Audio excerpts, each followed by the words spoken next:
தாவேகா என்ன நினைக்கிறாங்கன்றதுல இருந்து தான் நம்ம பேச வேண்டியிருக்கு. ஆனா இந்த புறம் எல்லா தரப்பும் பேசிட்டே இருக்கிறாங்க. ஒரு புறம் அனுபவசாலிகளோடு வாங்க அப்படின்ற ஒன்று. இப்போ துரைக்கருணா, ரவீந்திரன் துரைசாமி அவர்கள் சொன்ன மாதிரி அவருக்கு இருக்கிற சிக்கல் தாவேகாவுக்கு அவ்வளவு எளிதா அதை கொண்டு போய் ஒரு கரூர் துயரம் நடந்திருக்கு, அதை ஒன்ன சொல்லிட்டு அலைன்ஸ்குள்ள போக முடியுமான்ற ஒன்றும் இருக்கு. எப்படி யூகிக்கிறது இதை? இப்ப இதை பத்திலாம் தாவேகா இது வரைக்கும் எதுவும் பேசியிருக்காங்களா? எதுவுமே பேசல.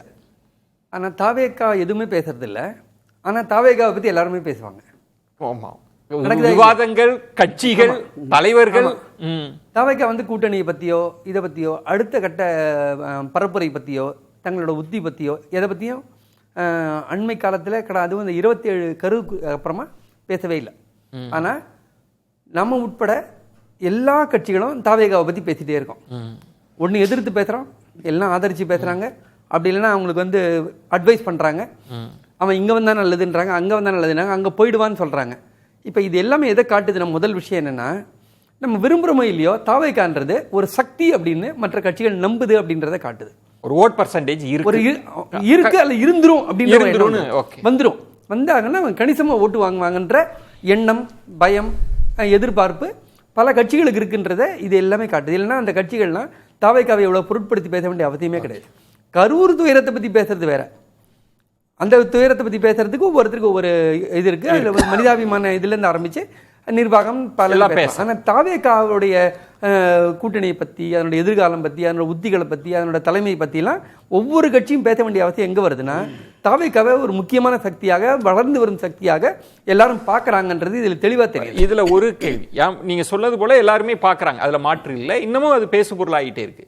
கரூர் துயரத்திற்கு பிறகு விஜய் பேசியதுல நமக்கு கிடைச்ச 2 முக்கியமான புள்ளிகள்னா, அவர் அதிதீவிர திமுக எதிர்ப்பு, முதல்வர் எதிர்ப்பை முன்வைக்கிறார். அடுத்து இப்ப மற்றவர்கள் சொல்ற மாதிரி அதை பின்னடைவு மாதிரி அவர் சொல்ல, இன்னும் நாங்க வேகமா களத்துல பயணிப்போம்ன்ற ஒன்று. இந்த நிவாரண உதவிகள்லாம் செஞ்சுட்டு இன்னும் தீவிரமாக களமாடுவோம் அப்படின்ற இந்த 2 தான் நமக்கு இருக்கு. சோ அவங்க இதுல இருந்து இது பெரிய பின்னடைவு, நமக்கு பெரிய கூட்டணி தேவைன்ற மனநிலையில இருக்கிறாங்களா என்னன்னு புரிஞ்சுக்க முடியல. ஆனா களமாடுவோன்றதை மட்டும் சொல்லிட்டே இருக்கிறாங்க. இப்ப ஏன் புரிஞ்சுக்க முடியலன்னா, கூட்டணியை பத்தி அவங்க பேசவே இல்லை, தன்னோட எதிர்கால திட்டங்களை பத்தி பேசல. அவங்க இப்பதான் ஒரு சில நாட்கள் கழிச்சு இப்பதான் நீதி வெல்லும் அல்லது இன்னும் கொஞ்சம் நமக்கு வலுவாக இன்னும் தீவிரமாக களமாடுவோம்ன்ற வார்த்தைகள் இப்பதான் வருது. இன்னும் வர நாட்கள்ல அவங்க அதை நோக்கி அதிகமா பேசுவாங்கன்னு நம்ம எதிர்பார்க்கலாம். ஏன்னா ஒரு தொடக்கம் வந்துடுது அப்படின்னாக்கா அது அடுத்தடுத்த கட்டங்களுக்கு போகும். இப்போ ஒரு பக்கம் அதிமுக கூப்பிடுறாங்க, பிள்ளையார் சுழின்றதுல இருந்து ஆரம்பிச்சு அனுபவம் வாய்ந்தவங்களோட சேர்ந்துங்கன்னு சொல்றதுல இருந்து அதுல அழைப்பு ரொம்ப தெளிவா இருக்கு. எதிர்பார்ப்பு, ஆசை தெளிவா இருக்கு. அதுக்கு பின்னால என்ன காரணம்ன்றதும் தெளிவா இருக்கு. என்ன அதிமுக இப்போ எது வந்தாலுமே அவங்களுக்கு ஒரு வலு கூட்டக்கூடிய ஒரு விஷயம் தான். அவங்களுக்கு ஒரு வலு கூட்டக்கூடிய மீண்டும் ஆட்சியை பிடிக்கிறதுக்கான ஒரு வாய்ப்பு கிடைக்குமான்னு அவங்க பாக்குறாங்க. அதனால அதிமுக கூட்டணிக்கு புதிய கட்சிகளையும், அது குறிப்பா வளர்ந்து வரக்கூடிய ஒரு கட்சி தன் கூட இருக்கிறத விரும்புறது தேர்தல் அரசியலை பொறுத்த வரைக்கும் இயல்பான. அந்த இடத்திலும் முதல்ல அதிமுகவின் பார்வை எப்படி இருந்ததுன்னு நம்ம கவனிச்சோம்னா, திமுக கூட்டணி கட்சிகளை குறி வச்சாங்க, அது விசிகாவை பெருசா குறி வச்சிட்டு இருந்தாங்க. அடுத்து இன்றைக்கு பாமக நிலைப்பாடு தெரியல, தேமுதிக எல்லாம் வெளியில இருக்கிறாங்க. ஆனா ஒட்டுமொத்தமாக அதிமுக பாஜக கூட்டணின்னு பேசினாலே அது தாவேகாவை தான் பேசுறாங்க, மற்ற கட்சிகள் பத்தி எல்லாம் பேசுறதே கிடையாது. ஆமா, அதனோட அர்த்தம் என்ன? அதான் நான் சொன்னேன் இல்லையா, எது எமர்ஜிங் ஃபோர்ஸோ அதை நோக்கி தான் எல்லாருடைய ஸ்பெகுலேஷனும். அவங்க வந்தா ஜெயிச்சாரலாம் அப்படி. அதாவது இந்த எமர்ஜிங் ஃபோர்ஸ் நான் சொல்லல, எமர்ஜிங் ஃபோர்ஸ் அவங்க நினைக்கிறதுனால தான் நீ என் கூட வருவியா, நீ அவன் கூட வருவியா, நீங்க வந்தா நல்லது அப்படின்ட்டு அந்த பேச்சு ஏன் வருது? ஒரு கட்சியை எமர்ஜிங் ஃபோர்ஸ் நினைக்கும் போது தான் அதெல்லாம் வருது. இது தாவேகாவுக்கு ஒரு அட்வான்டேஜ். இப்போ அதிமுக கூப்பிடும் போது அதிமுக நிச்சயமா தாவேகா மாதிரி ஒரு கட்சி வந்தா நல்லதுன்னு நினைக்கிறாங்க. அதுல ஒரு கணக்கும் கரெக்டா தான் இருக்கு. இப்போ தினகரன் கூப்பிடுறதுல, அதிமுக கூப்பிடுறதுல ஒரு சின்ன சிக்கல் என்னன்னா, தாவேகாவோட பாயிண்ட் ஆஃப் வியூல பாத்தீங்கன்னா, அதிமுக கூப்பிடும்போது அங்க முதல்வர் அமைச்சர் வேட்பாளர்களை அதிமுக காம்ப்ரமைஸ் பண்ண போறது இல்லை, கண்டிப்பா பண்ண போறது இல்லை. அப்போ விஜயினுடைய இது என்ன, நான் போனாடியே சொன்னேன், அவருடைய யூஎஸ்பி என்ன, நான் மாற்று சக்தி, நான் ஒரு மாற்று அரசியலை, மாற்று ஆட்சியை நான் கொடுப்பேன் அப்படின்றது. அவர் அதிமுக கிட்ட போய் சேர்ந்த உடனே அவர் கூட்டணி ஆட்சியோட வெற்றி கூட பெறலாம். ஆனா அவருடைய அந்த ஒரு இது இருக்கு இல்லையா, அந்த பிளாங்க், அந்த அவருடைய யூஎஸ்பி அது காலி. எதற்காக வந்தாங்களோ அவர் எதுக்காக வந்தாரோ, எதுக்காக அவர் அவர் சொல்றாரு இல்லையா, ரொம்ப லாபகரமான ரொம்ப வெற்றிகரமான தொழிலை விட்டுட்டு வரேன்னு சொல்றாரு இல்லையா, எதுக்காக வராரு? தன்னை முன்னிறுத்தி, தன்னை முதலமைச்சரை முன்னிறுத்தி தான் ஒரு மாற்று ஆட்சியை கொடுப்பேன், அரசியலை கொடுப்பேன்னு சொல்றாரு. அதுக்கு அந்த கிளைம் அடிபட்டு போயிடும். இப்ப என்ன கிளைம் இருக்குன்னா, திமுக ஆட்சியை நீக்கணும்ன்ற ஒண்ணுதான் கிளைமா இருக்க முடியும். அதை மட்டும் சொல்ல இருக்கும். திமுக ஆட்சியை நீக்கிட்டு என்ன வைங்கன்னு சொல்றதுக்கு பதிலா திமுக ஆட்சியை நீக்கிட்டு எதிர்கட்சிகளுடைய கூட்டணி ஆட்சியை வைங்கன்னு சொல்ல வேண்டியிருக்கும். அப்போ அங்கேயே அவருடைய இது அடிபட்டு போகுது. அதனால அதிமுக சேர்றதுல அவருக்கு அவருடைய கட்சியினுடைய அடையாளம் சார்ந்து எதிர்காலம் சார்ந்து சிக்கல் இருக்குன்னு நான் நினைக்கிறேன். அதுல ஒரு விஷயம் இருக்கு. ஆனா டிவிகே அதுல ஒரு விஷயத்தை தந்திரமா சொல்ல போனா கொஞ்சம் ஸ்ட்ராட்டஜிக்கலி பெட்டரா பிளே பண்றாரு. ஏன்னா அவர் பிளே பண்ணக்கூடிய இடத்துல இருக்காரு. ஏன்னா அவர் இழக்கிறதுக்கு ஒண்ணுமே கிடையாது. அவருக்கு எது வந்தாலும் கெயின் தான். அவர் என்ன சொல்றாரு, உன்னோட தலைமையை நான் ஏத்துக்கிறேன், நம்மளாம் சேர்ந்து ஒரு கூட்டணி வைப்போம் அப்படின்றாரு. அப்ப என்ன ஆகுதுன்னா, இப்ப விஜய்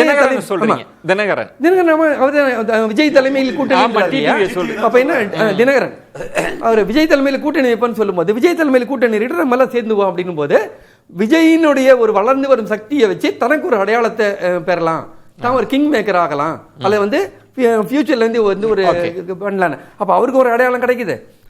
அவருடைய முதல் எதிரி ஸ்டாலின் கிடையாது, எடப்பாடி தான். எடப்பாடியை தோக்கடிக்கலாம். அவருக்கு ஒரு அரசியல் முகவரி கிடைக்குது. ஏன்னா அங்க அவர் ஸ்ட்ராட்டஜிஸ்டா மாறிடுவாரு. அவருக்கு அரசியல் அனுபவமும் இருக்கு, பேக்ரவுண்ட்ல இருந்து செயல்படக்கூடிய திறமை இருக்கு.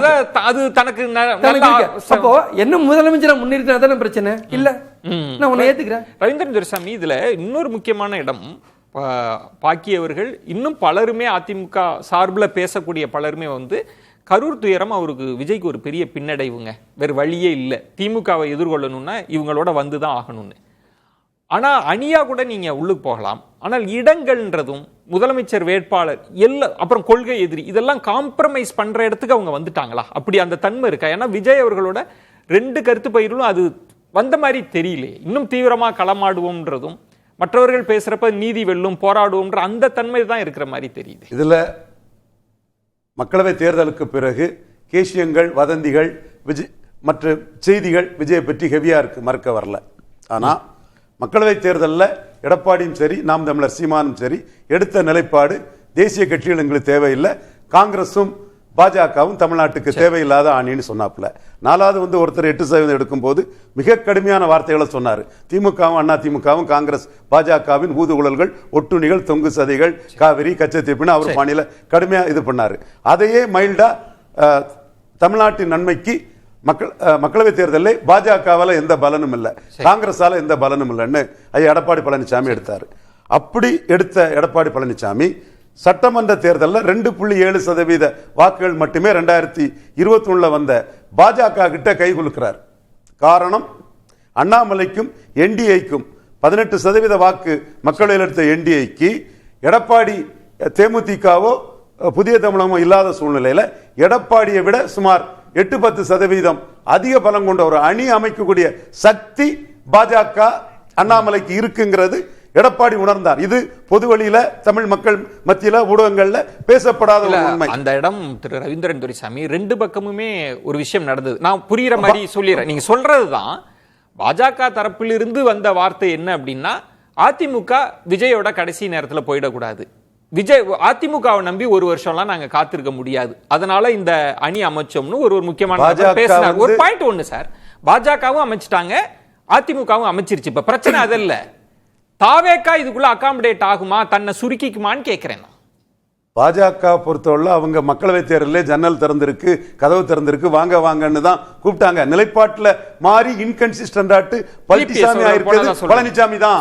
பாஜக வாங்க வாங்க கெஞ்சினாங்க, கூத்தாடினாங்க, அதனால அவங்க விழுந்துட்டாங்க, அவங்க சரண்டர் ஆயிட்டாங்க மேட்டரே இல்ல.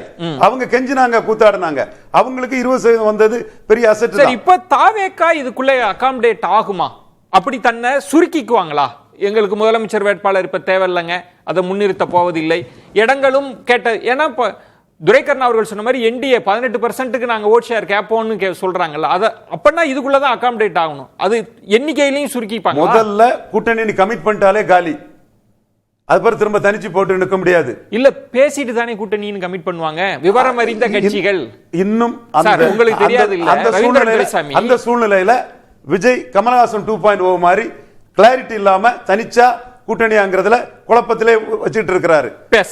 பேசலாம் துரைக்கண்ணா. இப்ப ரவீந்திரன் துரைசாமி அவர்கள் சொன்ன மாதிரி பல கட்சிகள் வந்து இடங்கள் எல்லாம் முடிவு பண்ணிடுவாங்க, அதன் பிறகுதான் கூட்டணி அறிவிப்பு வெளியாகும், கையெழுத்து போட போவாங்க. அது வரைக்கும் கிசு தான் எழுதப்படும், எங்களுக்கு எத்தனை சீட்டு ராஜ்யசபா சீட்டு உண்டான்னு. அது மாதிரியும் உறுதிப்படுத்திட்டு வருவதற்கு வாய்ப்பு இருக்கு.